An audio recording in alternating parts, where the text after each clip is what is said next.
Welcome, everyone. Welcome to the Q2 2025 Primero Data Challenge. We are due to start in a couple of minutes. Right now, we'll just wait a few more minutes to allow everybody to join, and we'll soon be underway.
Okay, we are live and we are up and running. Thank you very much to everybody who is joining us today.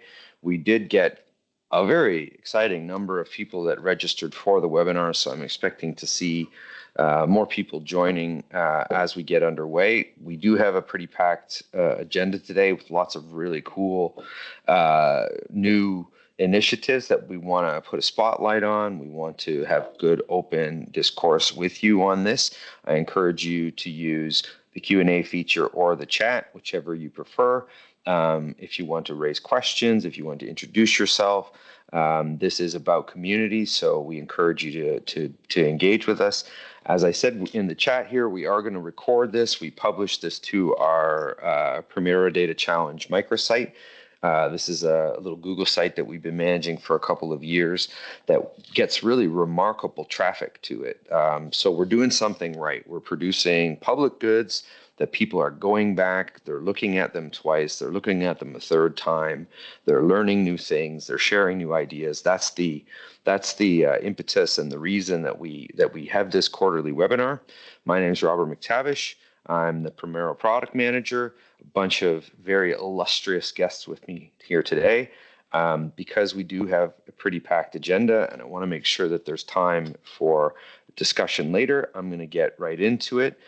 Start with a quick introduction of what we're going to cover today. This is going to be recorded. We are going to edit some of the materials a little bit to make them easy for reference materials, but this is what we're going to cover today. I'll quickly take you through the agenda. We'll talk a little bit, for those of you who are attending for the first time or maybe just need a refresher, what this community is, what the Primero Data Challenge is, and our modalities and ways of working.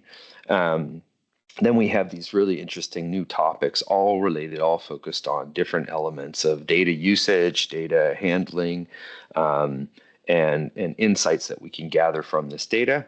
And then we'll talk about next steps and what we're going to do going forward, and hopefully elicit some new ideas to keep this webinar going, to keep it fresh, and to keep it relevant for all of you.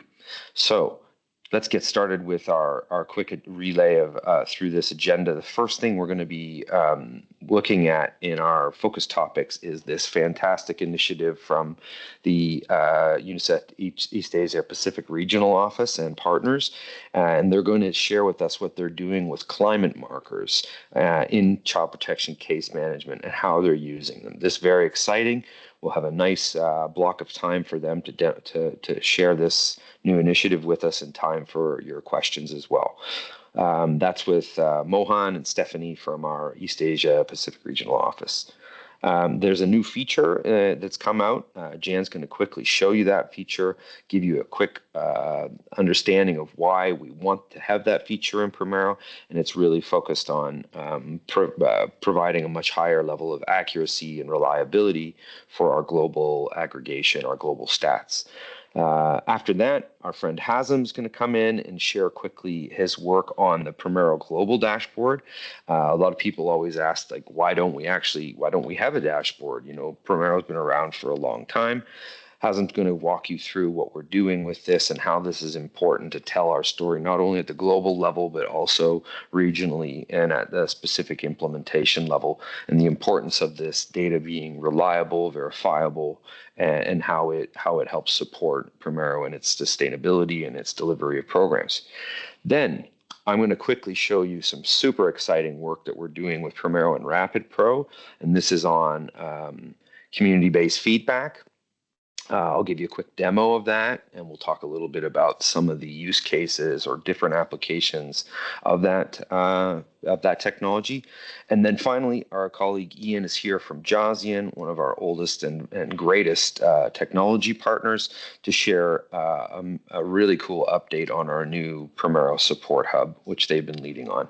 There's a quick little update on AOB, and we'll have some time for ideas and feedback after that, and then we'll talk about where we go from here.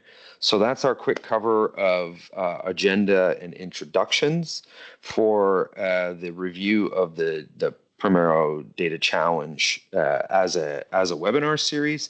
The most important thing is just to know it's about data usage. So we spend a lot of time in these other aspects of our work, but this specifically is about how we better use the data, responsibility associated with that.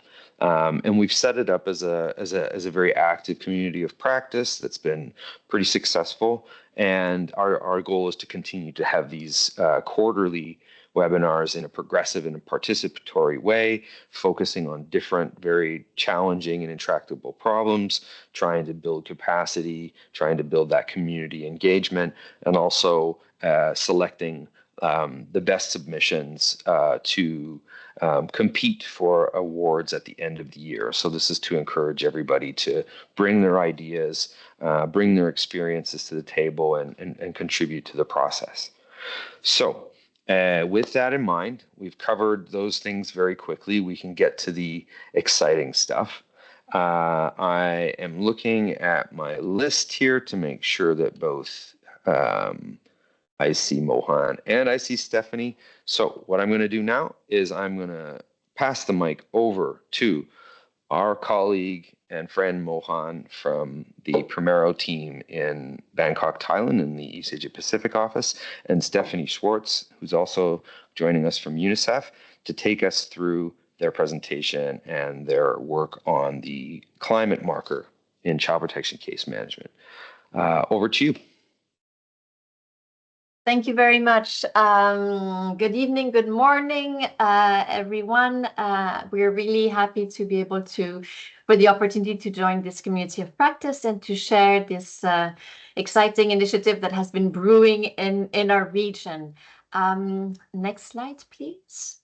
So I am joined, my name is Stephanie. I'm the Child Protection in Emergency Regional Technical Support, but I have been engaged as well on child protection system resilience, climate resilience work. And Mohan is our Primero guru, as you know, in the region. There's no way that we could have done that without him. So it's really a joint initiative and a joint adventure that we embarked on a few months ago. And next slide, please. So I will do the first part of the presentation and then pass it on to Mohan. We just wanted to share with you a little bit the process, because this is really an iterative process that led us to this climate marker in Primero climate marker. So just to share with you, and some of you are from this region and so are well versed with some of the deliberation and consultations that have been happening in our region, but 2024 was really a year for us that was marked by a lot of consultation, a lot of strategic thinking, planning, and debating around two main questions. And these were prompted by UNICEF's SCAP action plan, but also by to some extent, some pressures as well from donors in terms of climate financing and coming up with some specific climate indicators and climate and some specific strategies in terms of how to adapt our child protection services. So we really worked together with all the chiefs and the child protection teams across the region around what does climate change impact? How does climate change impact child protection risks, harms, and violations? And the second area that we really focused on was how can child protection systems and services really become climate resilient? What are the adaptations? So this work came to fruition, and we do have some key guidance that I will present in a moment. And this year, really 2025, we really see it as the year to take on those adaptations at national level and to really roll with them. So next slide, please. Yeah. So what we know, and it is also the case in many other regions as well, is that the risk landscape across the globe actually is really being reshaped by climate change impact. And we know as well that many regions, but EAPRO in particular is one of the most disaster and risk-prone region. The frequency, the magnitudes of extreme weather events, we know that it is projected to increase as well as to intensify. And this automatically means that the impacts that children are experiencing will also be increased and intensified over the next period. So we also know, and some of it was a bit intuitive, some of it was based on specific or localized studies, but we know that climate change impacts heighten risks of violence, of abuse, neglect, exploitation. It also heightens the risks of resorting to harmful practices or negative coping mechanisms. So there's been quite a lot of analysis on the fact that climate change really amplifies existing vulnerabilities, but it also exacerbates inequalities, but also importantly, it brings new protection risks and violations, including the ones that are linked to, for example, displacement, or the ones that are linked to climate anxiety. And so whilst there is this body of knowledge that we have, and we developed a specific advocacy brief that details this, we realized that we really needed to position our child protection sector firmly with a strong and compelling narrative in the climate space, right? And that is because of two reasons. We know that we have a lot to contribute to the climate space, but there's also lots that we need to benefit from. And so there's been, in starting at the end of 2023, there's been a deliberate intent of the child protection community in the region to really develop our thinking and come up with a narrative and concrete measures on climate resilient child protection systems, services, and the workforce. And we realized very early on, and I think that was one of the points that everyone agreed with, is that evidence generation is really a game changer for our sector, and that we need to have evidence to inform, but to support our narrative. And we need to be able to generate evidence on the impacts of climate change and child protection risks and harm. And this is not just for our narrative, but it's really to inform policies, preparedness, response planning, also to make sure that we're able to target intervention in high-risk areas and communities, and to support as well resource mobilization. So the need for evidence generation was one of the one of the realities that everyone concurred with, but then how to generate evidence. If we could go to the next slide, please. So what we developed in the region, and this is a package, you see this document here, Climate Resilient Child Protection Systems. This is a framework that will be publicly launched tomorrow. We have a webinar for the region, so this has not yet been released globally, but you will get access to it as of tomorrow.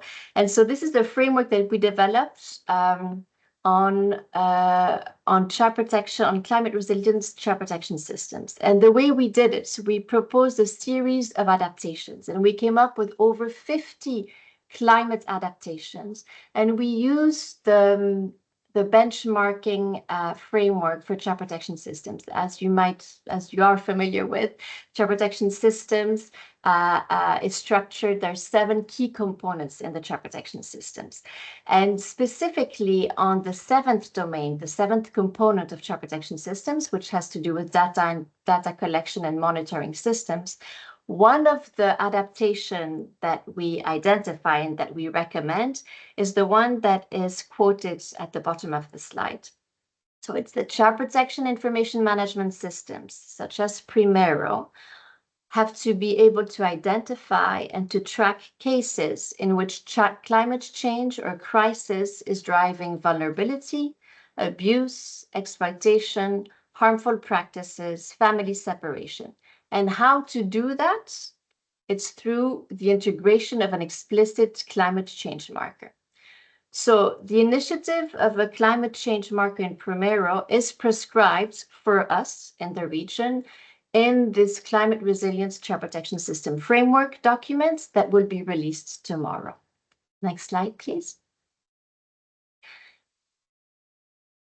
And our region also benefited in parallel to the development of this climate resilient child protection system framework, benefited from the ASEAN regional guidance. So this is a regional guidance that was developed by ASEAN member states, so primarily by disaster and social welfare stakeholders.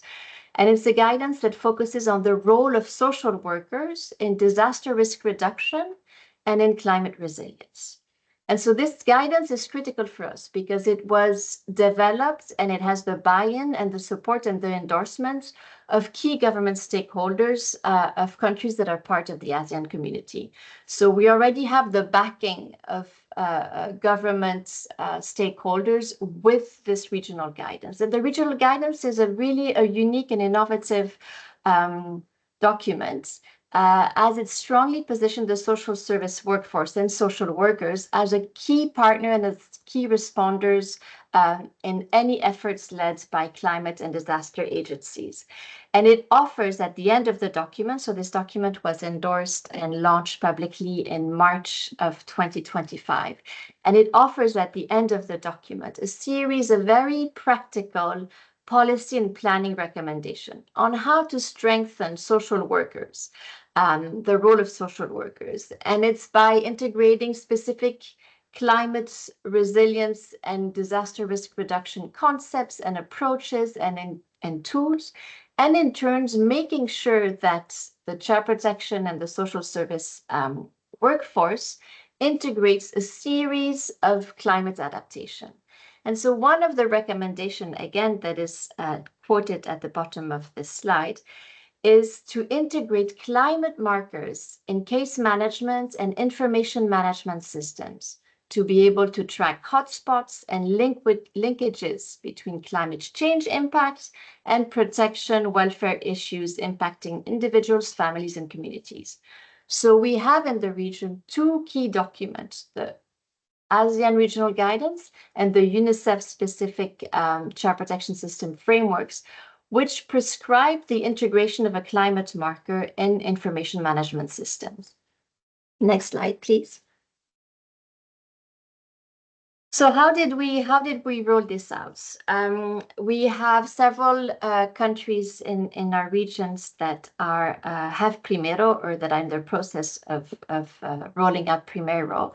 But there was an opportunity to work closely with the Timor-Leste colleagues and team in country And there was a momentum linked to the ASEAN regional guidance and a specific momentum. And we decided together with the UNICEF Timor-Leste team to test the idea by holding a workshop on the integration of a climate marker in Primero. We did not really know how it was going to go, and we were really taken aback in a very positive way on how far the workshop took us. So this workshop was the first time in the country where disaster, climate, and social welfare actors, so high-level representatives, as well as field practitioners, were gathered together in one room for 2 full days to really focus on the links and the impacts between climate shocks and disasters and child protection.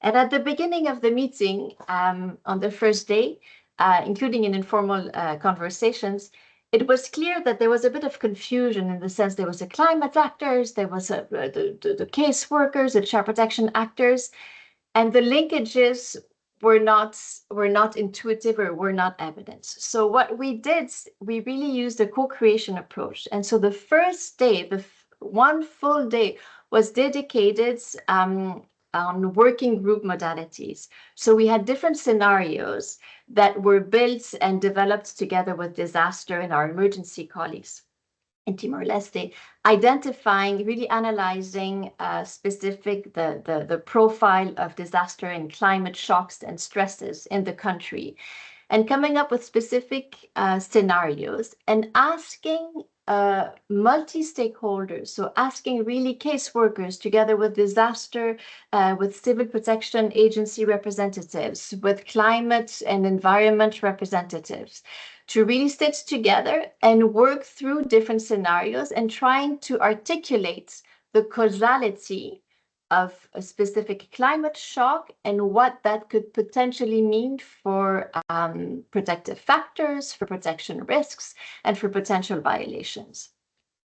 And spending a whole day specifically on this was really one of the lessons. It really it was the first time that these actors were exposed, for example, for child protection sector and social welfare sector. It was the first time that our social workers and our case workers were presented with, had to reflect about climate impacts, had to look at some of the forecasting specifically for the countries, and really trying to see how that could influence impacts, vulnerabilities, inequalities, and risks. And so that was the first day, was really focused on the causality and the links. And then in the second day was really dedicated to work with all of the case workers and the case managers and the supervisors to go through the entire case management process. So we were really working with the case management forms that they have in Timor-Leste and really going through each stages of the case management process, and together with them using the scenarios that we had worked on the day before to really see at which stage of the identification, the assessment, the case planning, at which stage could we integrate a specific climate marker, but also how we would formulate the questions regarding the climate marker.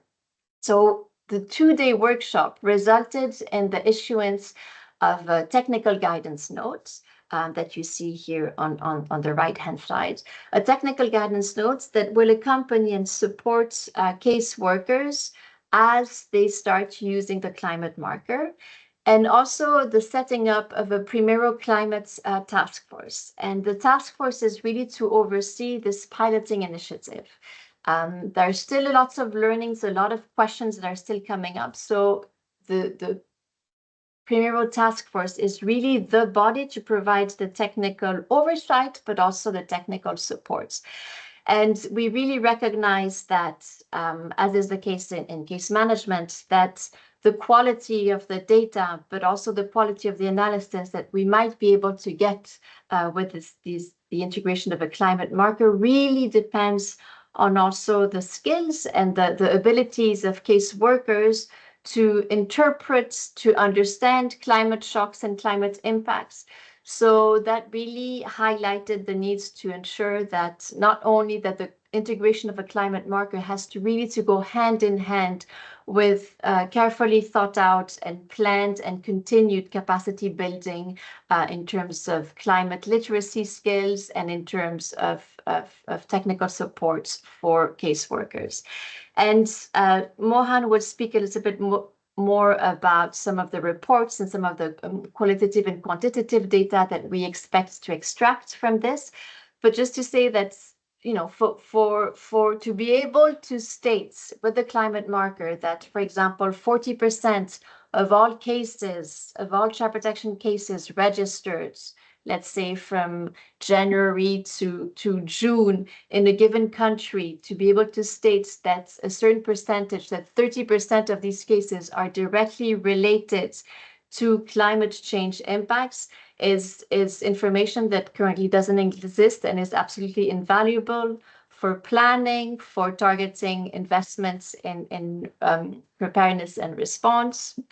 And so the lessons that we have learned, and there's a lot of countries in the regions that plan to also roll out the climate marker, is really that the process itself is extremely important. It cannot be rushed. It has to be really well prepared, but the process in itself, through this workshop modality that we have proposed, and we have a technical guidance on how the workshop should unfold, the process in itself offers a tremendous opportunity to really sensitize actors on this causality, but also to really overcome silos of bringing together climate, disaster, and social welfare actors in a room.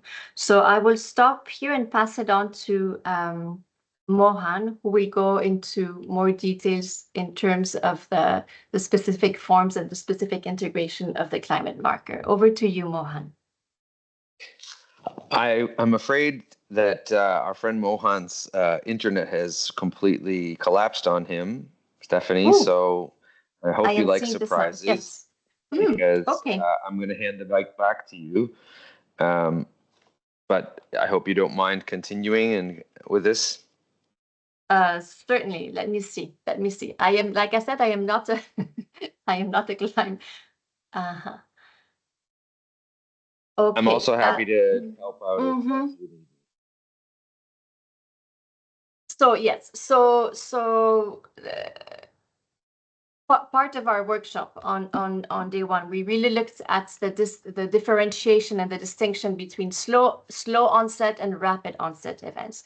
So it is clear that for some rapid onset events, for example, flash floods or landslides, the impacts, the correlation or the causality between a specific disaster and child protection violations or risk are easier to decipher. Whereas for slow onsets events such as sea level rise, for example, we noted that there a lot of the colleagues had a harder time to establish the causality and the links between those slow events. For example, sea level rise, one of our scenario was that the livelihoods of a specific family were gradually taken away due to sea level rise. And so the main source of livelihood of the family was no longer there. The family in the scenario, the family had to relocate. The parents went abroad. A child, a girl, was then had to drop out of school and was engaged in early marriage.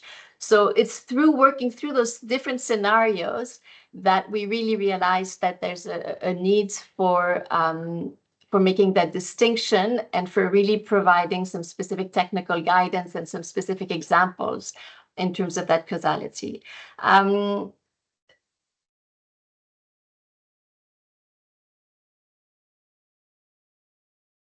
Then including non-climate related disaster. Yes, so also what we did So whilst the climate marker obviously focuses specifically on climate, we also identified for Timor-Leste the need to include also whether specific case was identified, registered, and managed in the context of emergency, climate-induced or not.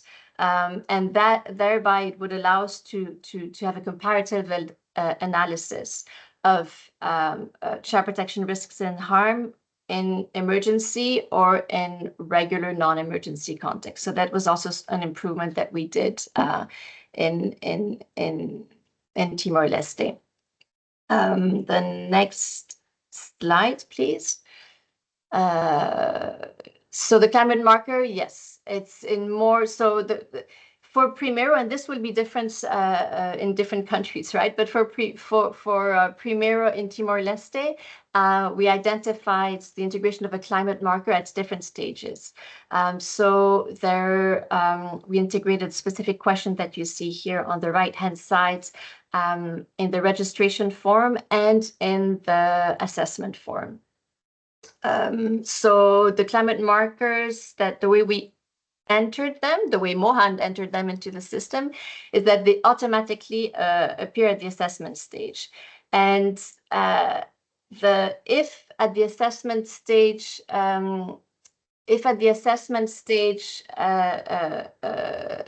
at the initial assessment stage, the casework is not able yet to decipher or to assess or to determine whether there was a link with a climate shock or a climate event, there's always a possibility later on in the process to again go back and ensure that the climate marker is ticked. So there's not a one-off opportunity for making that determination. The last points here on the slide, yes, that's what Mohan was saying is that because he's familiar with the Primero forms across different countries in the regions, is that the needs to contextualize, the needs to have a contextualized workshop is important, because it's not there's not a standardized way of integrating climate marker. It will really depend on each country context and on the case management forms that are being in use or devised. And it also, I think this is a point that we're also really hearing again from our colleagues in Timor-Leste. There is really a need to ensure that the integration of a climate marker in the system, which I understand can take just a couple of minutes in the system, really has to be accompanied by continued and well thought out and planned technical support and capacity building. Because again, it's really this determination of causality between climate and protection really depends on the caseworker and on the supervisor's assessment skills and understanding of climate shocks and climate impacts. Next slide, please. So this is something that we haven't, this is something that we are projecting. Mohan has run already different modalities in terms of the different kind of reports that could be generated once we have the climate marker in Primero. So there will be evidently, as for other topics, there will be quantitative reports, but also qualitative analysis. So in terms of quantitative reports, we will be able to have disaggregation of specific child protection concerns and risks per location. So this will really enable us to have a mapping across the country of high-risk communities or of specific hotspots, as well as quantitative data in terms of the risk type. The type of violation, is it child separation? Is it early marriage? Is it sexual violence? So the risk type, of course, obviously with disaggregation by age, by sex, by disability, by populations, and by population status. So this is something that this type of reports, this combination can be generated with different analytical tools like Power BI. It is best to use Yes, and that's a very important point. We realized as well, and this was an agreement that we had in Timor-Leste, that whatever data is generated by Primero, whether climate marker, it would be very important to overlay the findings and the data with other disaster and climate data and sources, whether it's needs assessments, whether it's situation analysis, or surveys. So just to make sure that the data that is extracted from Primero is not understood or interpreted in isolation, but it's very important to have other sources. And that is why the workshop that we had in today was also an opportunity to link specifically child protection actors with disaster and climate actors. Yeah. Then in terms of the qualitative analysis on the climate marker, so this is why we set up specifically the climate marker task force. So the related fields can be exported for the qualitative analysis, and this should be done at the supervisor's level. So during the supervision sessions, to make sure to really, it's a way of enabling the supervisor to see whether or not caseworkers have really understood and internalized the climate marker, but it can also be done at the agency or at the national level during the Primero climate marker coordination groups or task force meetings. So again, as is the case, I imagine for other areas as well, it's really important that we have a combination of the qualitative and the quantitative analysis to ensure that the data and analysis that would be produced also really helps to identify where are some of the technical capacity and capacity building needs.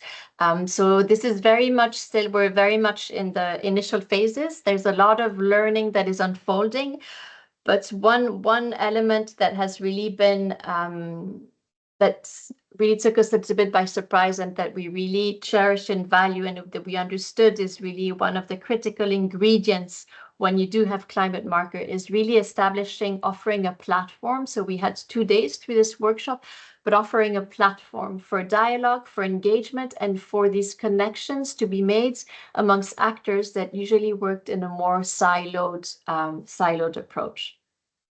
I believe there's another slide. Is there, Robert? No, that is it. So this was I don't know if Mohan is able to join us now. This was our case managers from 17 provinces in Timor-Leste, and we spent the whole day in that very room going through the entire case management process. And what was important is since they were part of this process, there is the buy-in from the very beginning from all of the caseworkers, supervisors, as well as from the social welfare authorities. So I will stop here. I hope that Mohammed is able to join us for the questions and answers. You are back. Mohan's, yes, you're back. Perfect, Mohan. You should have interrupted me and jumped in. Please, Mohan. We do have some questions and answers in the Q&A. Mohan, I don't know if you can see that.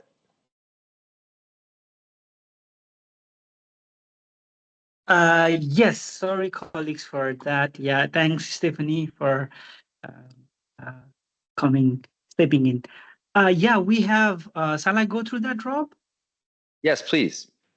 All right. So, okay, first I can see from Jan that Stephanie, this is very interesting. And if we know which ASEAN country have implemented the recommendation in the region, I understand is the recommendation on those climate adaptation.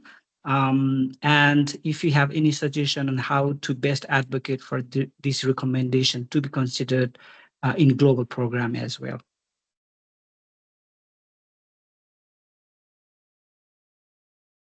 Stephanie, are you hearing me?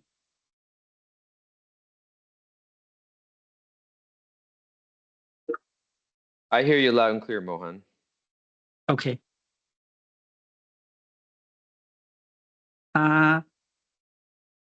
Stephanie, can you hear me? Wait, it seems she cannot.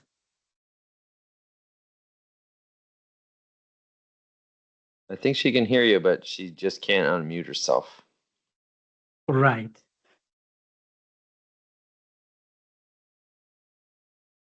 Yeah, so while Stephanie is trying to unmute her, I will just go to another questions. It's more a request from Yong to share the technical guidance and tools used in the workshop for integrating climate marker in Timor-Leste.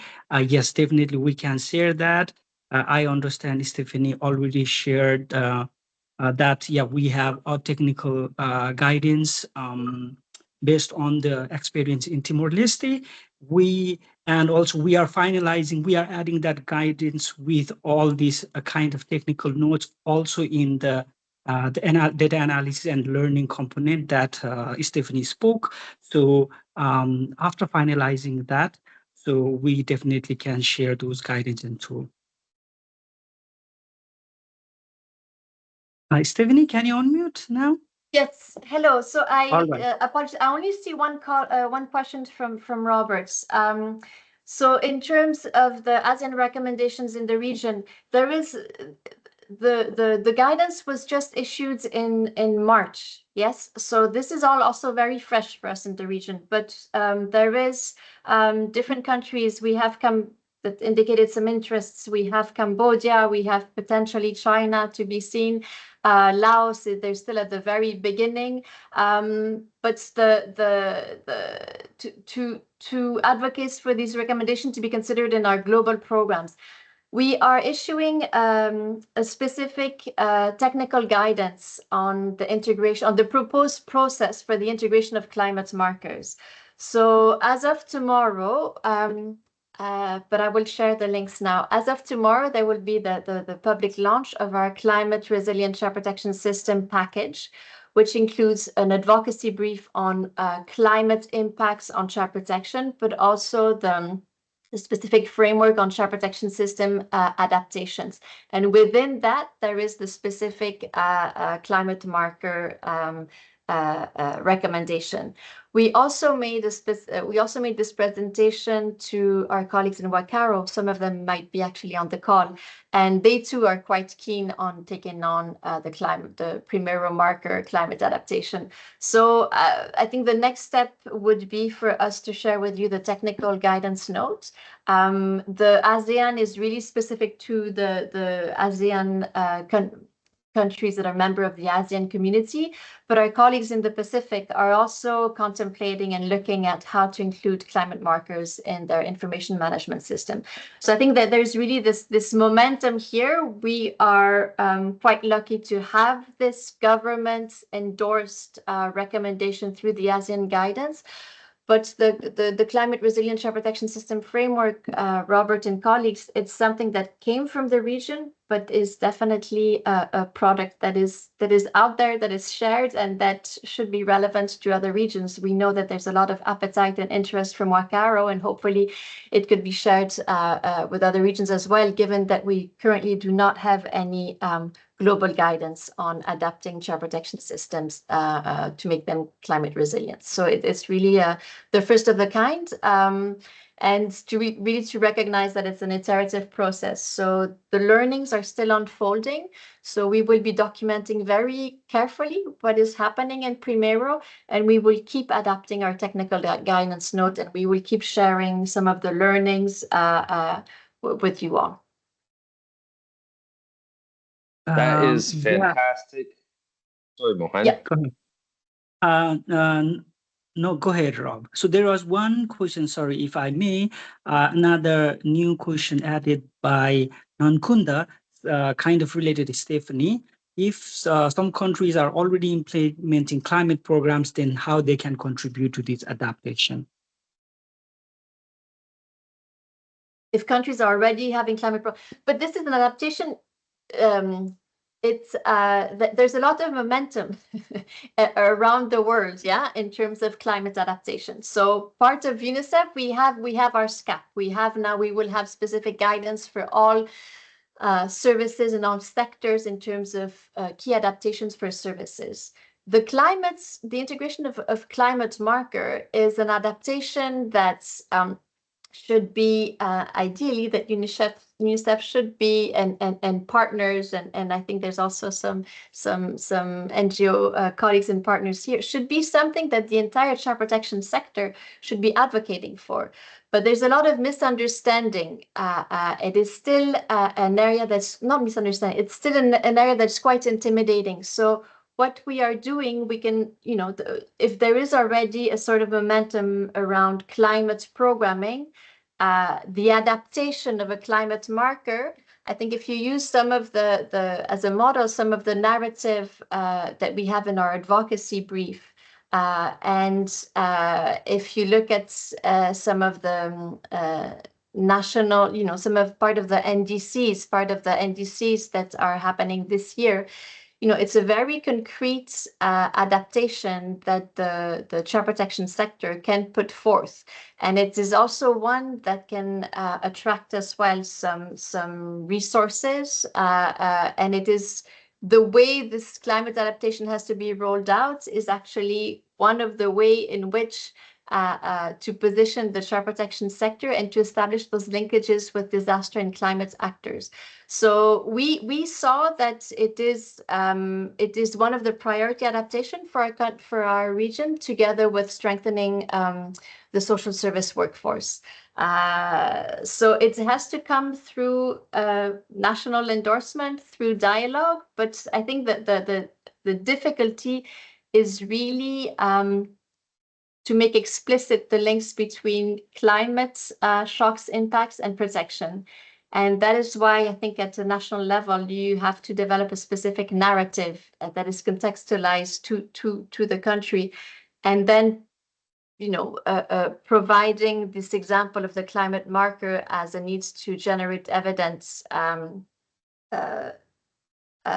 that's hopefully that's something that our technical guidance is going to be, Janani, I just see your question here.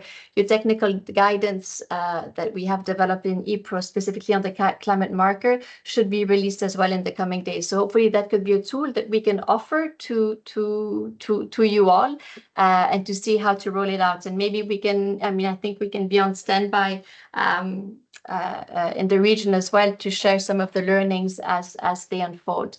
But it is for our region, climate markers and strengthening the role of the social service workforce are two of the priority climate adaptations.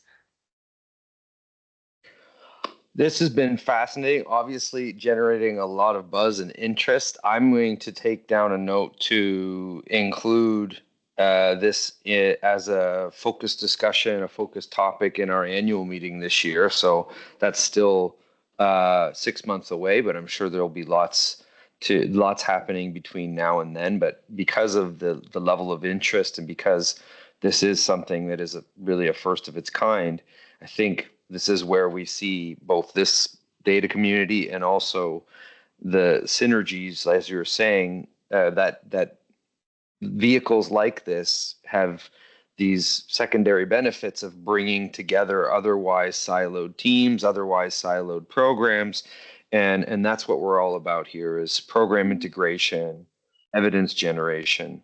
So because of time, Stephanie, though, I'm going to have to thank you, and I'm going to have to say to everybody, keep putting your questions into the Q&A. We'll document these. We'll have them for future conversations. And as I said, these materials will be published to the microsite. But thanks very much to both you and to Mohan. I want to say one other quick thing, because it's late for the folks there in Bangkok, that our longtime colleague Mohan is taking a little contract break from us starting at the end of this month. And every minute that he's not with us, we're going to be anxiously waiting for him to return. But I just wanted to say a huge, heartfelt thank you to Mohan for all the just outstanding support that he has provided over the last many years. Mohan's one of the true pioneers with us. So thank you so much for your contributions, Mohan. You've certainly made a big impact, and we'll be waiting for your return. Because we are a little past time, I am going to scoot along on our agenda now, and I am going to ask Jan to give us a quick update on this cool new feature. So shifting away from the climate conversation into a new feature that we have in Primero. Over to you, Jan. Thanks, Rob. Thanks everyone for joining. Really excited to see all of the names in the chat. I think most of you are system administrators, and so you would have already seen this functionality, but this is called the usage report. One of the things in Primero is that we do not have access to any of the production data. And so for us to get insights on what's happening with the UNICEF hosted sites, the government hosted sites or partner hosted sites, we need to solicit this information. And so to be able to do that, we created this feature called the usage report. Previously, you were filling out forms and then submitting that information back to me in a web form. And now this is a pretty easy to use export that system administrators can generate themselves. And really the whole purpose of this is to understand the size and scale of your programs. You'll be able to see various metrics, which I will go into in just a minute. But we also wanted to get an understanding of how users are supported, really get a pulse of your programs, be able to solicit feedback on any feature developments or support that you need, and for us to be able to dig in further in terms of where we need to improve in the global team. We're really lucky to have people like Mohan, Ali, Simone, Isaiah coming and working on our regional support that we're providing, but we need to be able to scale that up and be able to understand the needs that are coming from all of the country programs. So this is another tool in our toolbox in understanding exactly what those needs are. Next slide, please. So what the reports actually entail is once you have generated the export, you're able to see all of the users by organization.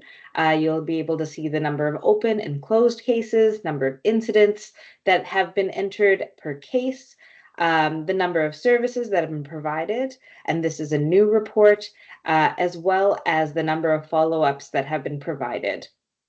And we're going to continue to iterate on this. We're going to add in more of the most frequently asked type of metrics that'll help us in our business model, as well as in global KPIs reporting. Previously, these reports were shared as a Power BI that was really just a non-interactive PDF.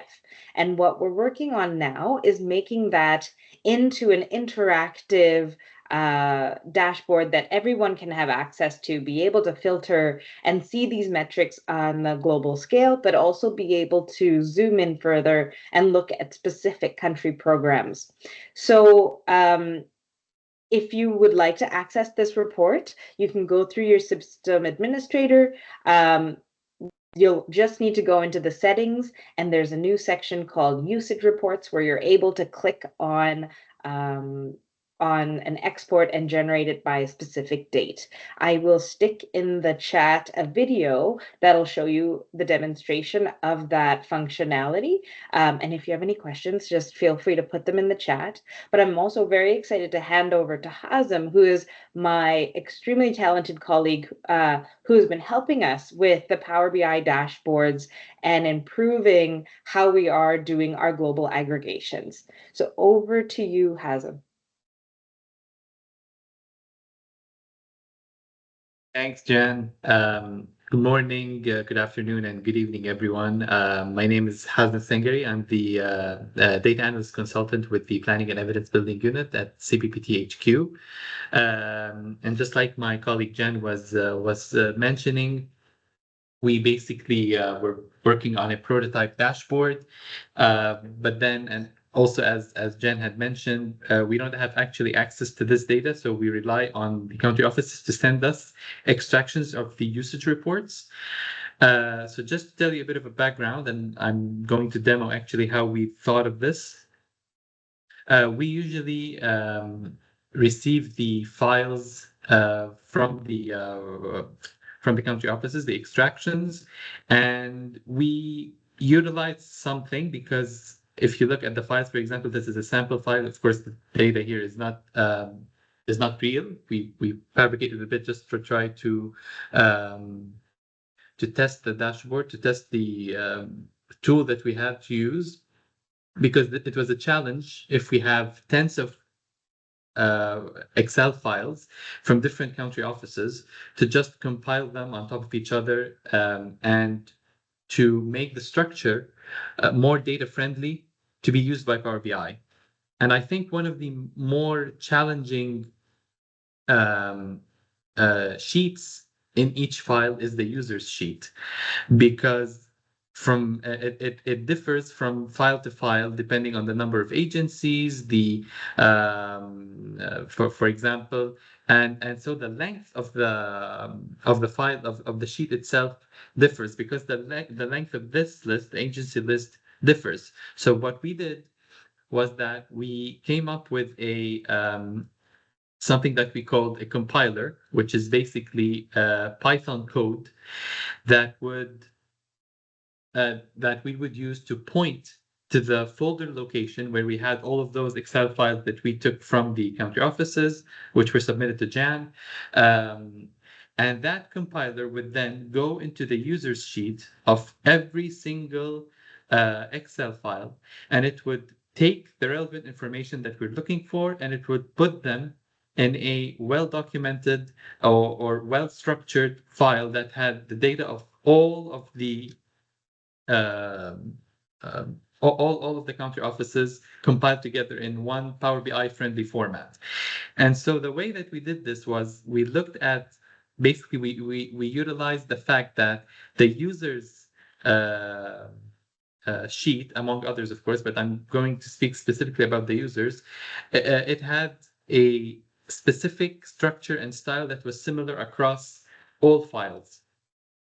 So, for example, it would always have the URL on top in column B. For example, the start date, end date, quarter, and the total number of agencies were always the same in the same place every single time. Now, I think the challenge when we were working on extracting the information from the user's sheet was that the length of the agency list would differ depending on how many agencies we had. So we programmed the compiler in a way to look for the row at which the agency list is stated, and then it would add one and begin from here. But how would it know when to stop? Well, it would use this one, the total number of agencies parameter that was also part of the user's sheet. And so it would start at this row and it would go 6 rows down, or for a total of 6 rows, and then we would know that we had taken all of the information for each agency in each user file. So that's just part of the logic that we had to use. And of course, we applied the same logic for the other sheets because they always had the same headers. And then, we would always know exactly which rows to look at, because the headers always matched and they were in the same order across all files. And so we would take the rows from each of those sheets, if they exist, of course, because for example, not all the country office extractions or usage reports had the MRM sheet, for example. So we also had to take that into consideration. The result of that would be a more of a friendlier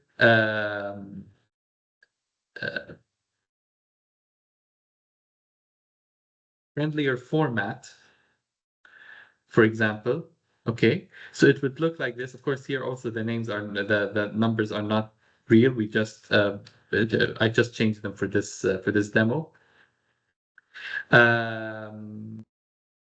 So this is how it would look in the end, and we would use the URLs that we have to match them with the to extract basically the names of the countries, and then we would be able to use this table as is in the Power BI dashboard. Because right now in this state, it's more Power BI friendly. You can filter by quarter, you can filter by date, you can filter by the country office extracted from the URL, and we can plot virtually almost any parameter that we want because it's been extracted and compiled from the usage reports. And so the end result, which is the prototype dashboard that we're currently working on as well, includes 3 very high level or top level card visuals, which basically summarize the total number of unique countries, the average closure rate, which is basically the ratio of the number of closed cases to the total number of cases that were submitted all time. And for example, the number of cases that had been submitted by each Primero user. And then we have the instances per country map, and this was created due to the fact that we had linked the URLs and extracted from them the country names, which we then used to put on this map. One thing we also were interested in plotting was the annual distribution of the total cases versus the closed cases. And I want to ask you actually if you noticed anything interesting about this visual or not. Not sure, Rob, if you want to come in or just leave it as an open question. Let's see what people think. When you look at this data, what story does it tell you? Feel free to plop something in the chat. I don't think everybody's mics are active, but there's something unusual here.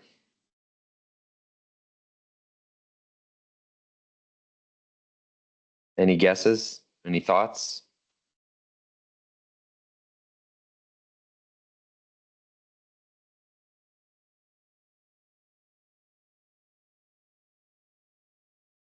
Guess you can explain it for us then, Hazem. No takers. Well, one thing that we were looking at and we found a bit odd was that consistently the number of cases and closed cases was increasing, except for 2025, in which there was a dip in the number of closed cases, which would then beg the question which would be, is the closed cases in 2025 not cumulative, or is it only, in a way, only linked to 2025? So did we have, let's say, 400,000 closed cases in 2025 only? Because then this would explain this drop. Because so far, up until 2024, the numbers had been increasing, which would suggest this to be a cumulative parameter. So we've always been adding. So it's been 1.4, for example, million total cases in 2023, which then became 1.6 million. So that's almost 200,000 additional cases within 1 year. But then this logic wouldn't apply between 2024 and 2025 because the number here should also be higher if it's cumulative. So I hope it's clear, but it's something that really got us thinking as well.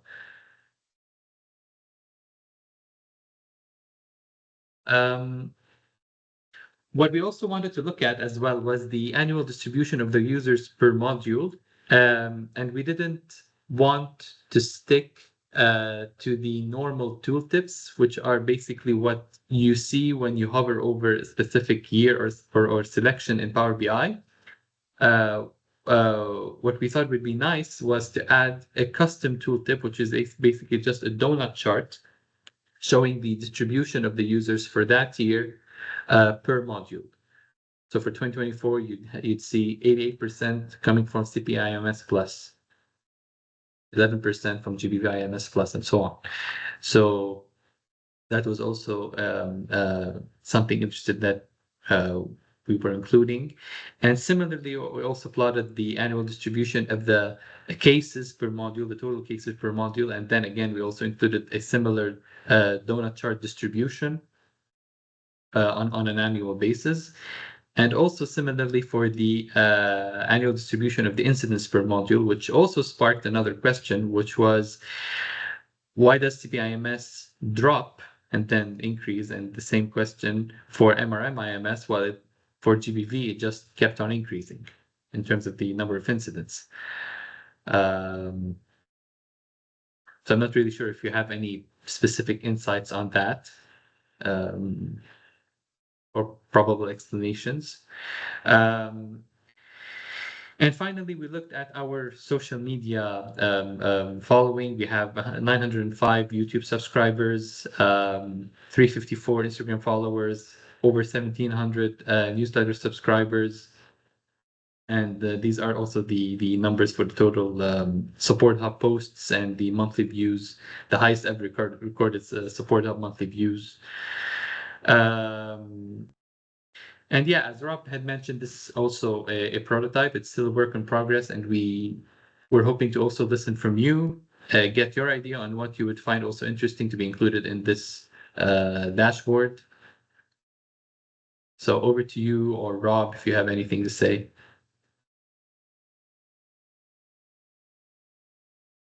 I think just to mention before Rob comes in, really, if there's anything else that you think is an easy metric that we can add that you use to for your own mandatory reporting, please let us know in the chat. Because this is something that we can easily add to. Also, if you have any suggestions on just design or where you would like this to be published, we would also love to hear your feedback as well, because that's something that we're trying to decide right now as well. Over to you, Rob. Yeah, that's right up the question that I'm most concerned or most interested in now is the capabilities of this dashboard, and the idea that in some future iteration, because we will continue to develop and iterate this with Hazem's help, we want this to not only be telling our global story of scale and impact and how we support programs, we also want it to be useful at the implementation level, at the country level, and what stories do we want the data to tell there. So that's my main question. I don't know if anybody ever. We do want to make sure that this is useful for the largest number of our stakeholders as possible. So if you have ideas, put them in the chat. This is the direction that we want to take this in now and invest in over the coming year. And your inputs to that will be important to our success. So yes, Avanti, the idea is that once we get this to a place where the data is verified, we feel good about what it's presenting there. We've had some rounds of feedback. The idea is to make it public. We're making sure that there's no sensitivity there, that there's no data in that might be problematic for anyone. So there's a bit of a process to that as well. And Hazem's working through some of the actual data integrity issues where, maybe we think we're reporting one thing, but there's something skewing the data one way or another. So until you work with your data, until you visualize it, until you work with it, sometimes these issues, these discrepancies, you don't really surface them. So this is also a really interesting exercise for us as a team, just in terms of understanding the data that we have, the data that we're collecting, and how best to use it. I'm a little wary of our time because we have a couple more presentations to go.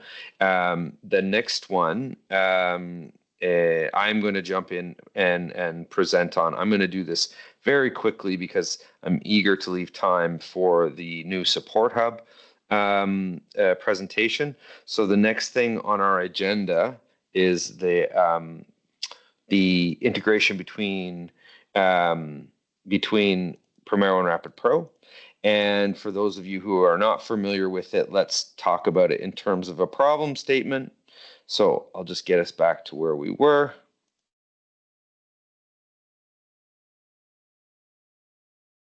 Excuse me for the. Okay, and starting with this basic conundrum that we've had for a number of years. Basically, thank you very much, Hazem. Much appreciated for your work on that. The idea that to put data into Primero, you must have a username and password. You must be a managed user. You must be a credentialed user. And so that limits us right away in terms of how we can collect feedback, for example, from clients, right? From our own data subjects, from the communities that we're working with. And it really limits us in terms of having a feedback loop that will allow us to improve programs, perhaps to address issues that maybe we don't even see in our work. So a very straightforward problem that we face in terms of the scope or the reach of the work that we can do with Primero. So one of the things that we started to think about a couple years ago was, well, we do have other tools that can do this type of outreach, that can do this type of, whether they're community surveys or whether they're polls or whether they're actual, more sophisticated surveys. Those types of tools exist. We've just never really contemplated how they would work together and interact with a Primero record. So, I mean, very similar to what Stephanie and Mohan were saying earlier about there being very siloed approaches based on the type of programming area that you're working in. And some of our social and behavior change colleagues, they also ask us about this as well, because there are limits to the work that they can do. And sometimes they're talking about touch points with case management. So just to do this very, very quickly, our plan and our proof of concept that we're doing now is this integration between this tool called RapidPro and Primero. And basically through the use of a technology called a webhook, which is basically just like a call between these two systems, something can trigger a data exchange between RapidPro and Primero. And in the case that we're working in with a community feedback and complaints mechanism, that initiative is called UNICEF. And right now what we're working on is a way that you would use a device, a smartphone, or an SMS-based text phone, or a web form to basically submit via a chatbot your concern or your question or your idea to the program team there. And this initiative is called UNICEF. I'm going to take a very quick minute or two to demo this so you can have eyes on an idea of what this actually looks like. And I'm going to share my screen here. Excuse me while I do this. All right, Windows is frozen on me. Can you still hear me, Jan? Yeah, loud and clear. All right. Well, when I tried to share my screen, the panel froze, and it does not want to unfreeze right now. Okay. I can bring it up. Just give me a second. No, it's fine. You know what we'll do is we will, noting that there's 19 minutes left and we want to leave a chunk of time for Ian. Ian, if you're there, what I will do is I will allow you to take the screen, and assuming that you can, and share with us the updates that you have on the, oh, there we go, good. On the Primero Support Hub upgrade. Are you there, Ian?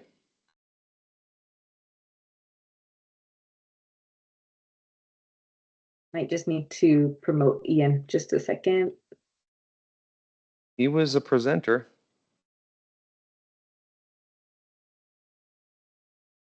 You should be able to unmute now, Ian.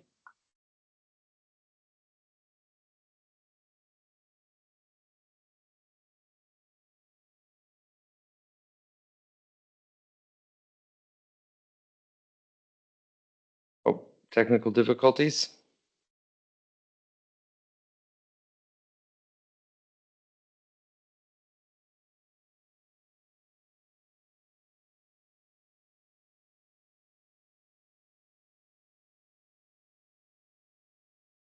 I can try and bring up the support hub. If you just give me a second, if Ian's not able to join. Oh, that's a shame. That was an exciting bit too. Okay, are you gonna demo it, Jan? Yeah, that's what I'm just gonna try to get up. Okay.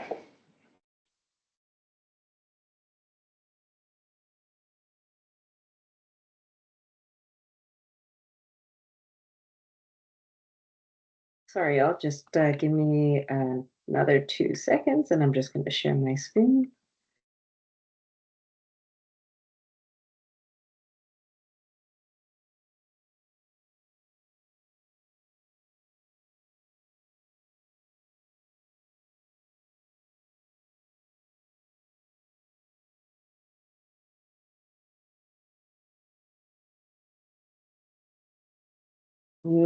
I'm going to try my best to demo this and hope you guys can see my screen. So this is the Support Hub 2.0. I'm not going to be able to speak as technically to this as Ian would be. And Ian, please, if you can hear me and you're able to unmute, please feel free to interrupt and take over at any point. So this is just the demo site of the new Support Hub. It has a very similar UI, and we're going to try and change this in terms of the design. But the improvements is that we're going to have the ability to directly update and make changes to this website through the UI. So to be able to do this, sorry, I do need to authenticate using my login. So they've done an integration. Oh no, sorry, I guess we have some technical difficulties. They have done an integration with UNICEF to do some single sign-on. And the idea is that we're able to change all of the various components on the site. So right now, for example, the top section is a hero section where you have a video on the right-hand side and text on the left-hand side. You're able to easily modify this. If you're familiar with SharePoint, when you're making changes to various components, it's going to be the same thing, where you're able to drag and drop information directly into the site itself, and it's through this login page, which unfortunately I'm not able to access right now for some reason. But essentially, the idea is that we're going to have more easily adaptable sections. So here, again, this is a hero section where you can add buttons, you can add search criteria to different sections. The second page is our releases. So this is where you're going to continue to see all of our releases the most up to date. But this actually doesn't really change other than the fact that we're able to update the images directly. The really exciting thing is our documentation. So one of the things is the developers have to go in and manually pull the latest updates that we have for all of our releases. What we've been doing is trying to ping them every time there is an update, which takes a lot of time. But now one of the things that we're really excited about is this is all going to be real-time updated. So every time we have a release, we do update all of the user guides. And so this will now be linked directly to the release notes, where you're able to click into one of the guides and then see the content that's in there. The support page is also going to be, oh, sorry, this is also not loading. But essentially, we're going to have a search functionality where you're able to search through all of the content, all of the documentation, and potentially evolve this into a bit of a chatbot. And then the last thing that isn't going to change, that we continually really like to use, and we hope you continue to use, is the Primero community. And this is going to be just where we have posts and responding to any issues that are coming from system administrators and the open source chat. So this is my quick walkthrough, and I'm sorry that I couldn't make this work. I'm hoping Ian is back. And if you have any questions or comments, please let us know.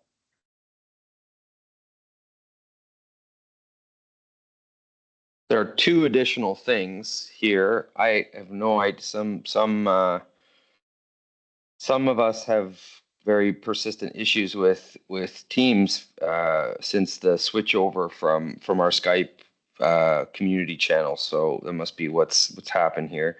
But two great things that Ian was also going to show us is the basis for a new investment into AI for support services. So basically, the way that you query the documentation and the community chat allows you to have a conversation with them and basically gives you curated much more precise information regarding your concern.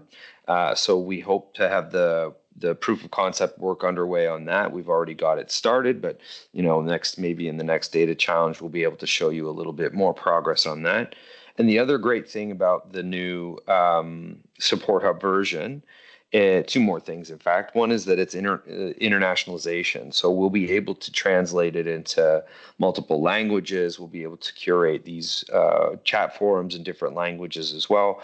And all that material is building and strengthening a body of knowledge. So it's really quite great. It's great for us because the better we get at delivering self-service support, the more time we free up to work directly with implementation. So this is a great advantage for the Primero team in terms of the quality of support that we can provide. The last thing I was going to say is that for those of you, I asked the question in the chat, how many of you are active users of the Primero Support Hub? It will be one thing that we won't be able to do is bring old users on when we transition to the new version. So the next time you go, if you had a previous account, you may have to log in again as a new account. So we won't lose all the previous exchanges on the community channels, but you may have to sign in again to use the new Support Hub. So that's just a heads up. We're super excited about it. The Support Hub receives tens of thousands of visits a year. So again, something there is working. Something there is actually providing some value. So we're excited to invest more in it and to extend its functionality. If you have any specific requests, it's great to see a few people popping in with their ideas on the reports that we presented on the Support Hub as well. We do love to hear from the users of it. So please, do get in touch with us and don't be shy about saying things that you don't like, because that's how we make it better. I feel really bad about rolling right past this because I know Ian put some time into developing some videos and some material for us. So when we do publish the slides and the materials to the data challenge microsite, we'll include those so that you can go back and take a look at the work that they've done, which is, I think, pretty great. But knowing that we only have a few minutes left, we still have one more thing to cover before we go to a sort of AOB. I am going to go back to sharing my screen again. Jan, would you mind, actually, I think I have it here. I was going to say, would you mind finding the link to the research, the CPIMS research that the Alliance published? Yes. So if you could do that and just put it in the chat for us. This is an image, by the way, of some of the functionality that Ian was going to present. This basically self-service updating of the Support Hub that's going to be game changer for us. And like I said, we'll publish that later. The final thing we wanted to present on, if you have attended prior data challenges, you'll know that about half a year ago, we were supporting some work that the steering committee for the CPIMS Plus was doing with U.S. funding and support from the Case Management Task Force. And they basically took and used a bunch of data of case management and emergencies from the CPIMS, and they published this report. Something like 90,000 cases were used, so it's a significant sample, and they just did this initial analytical review of some of the dynamics around response times, about things like protection concerns and some of the basic vulnerabilities. I see Jan's put a summary in there for you. Really encourage you to use this. We're all about evidence. We believe in what we're doing, but this really helps us make the case, especially in times when resources are becoming harder to get, harder to make the case for this. And we know how valuable your work is. Having material like this that you can point to and say, here's evidence of the of the importance of this work, this becomes increasingly valuable. So I just wanted to make sure everybody saw that they have access to that link, and to thank Marta and all the people who worked on that. Good content for us. We only have 5 minutes left for our open dialogue. In case people have thoughts for us, please share them with us. I'm going to open the mic for anybody that wants to talk. Please raise your hand or come in on the chat. If you have any other questions or concerns, put them in the Q&A. But I will just open the mic for a moment now to see if we have inputs from the community.